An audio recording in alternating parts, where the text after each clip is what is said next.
ডিবিটে deposit rejected সমস্যা হলে আপনারা সরাসরি চলে আসবেন অ্যাপসে আসার পর এখানে মেনু বারে ক্লিক করবেন। তো এখান থেকে চলে আসবেন, এই যে দেখেন customer support.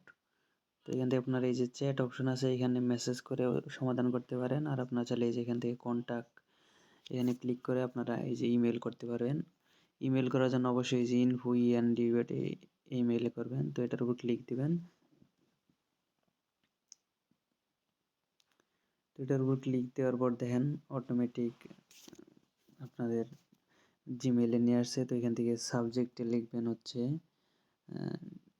Deposit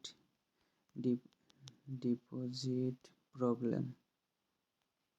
deposit problem হলে ডিপোজিট প্রবলেম লিখবেন, আর হচ্ছে আপনাদের উইথড্র প্রবলেম থাকে উইথড্র প্রবলেম লিখবেন। তো এখান থেকে ডিপোজিট লেখার পর প্রবলেম লেখার পর এখানে বডিতে আপনারা এই যে মেসেজটা আমি ভিডিও ডেসক্রিপশন বক্সে দিয়ে রাখবো, এখান থেকে আপনারা হুবহু আপনাদের ইনফরমেশনগুলো ফিল আপ করে দিবেন। তো এখানে হচ্ছে প্লেয়ার আইডি হচ্ছে আপনার গেমিং আইডি, এরপর হচ্ছে এই যে ট্রানজ্যাকশন আইডি, এটা হচ্ছে আপনার বিকাশ নগদ অথবা রকেটের ট্রানজ্যাকশন আইডি। এখানে ক্লায়েন্ট নাম্বার হচ্ছে আপনার নিজের নাম্বার, আর হচ্ছে এজেন্ট নাম্বার আপনি যে নাম্বারে ক্যাশ আউট করছেন ওই নাম্বারটা।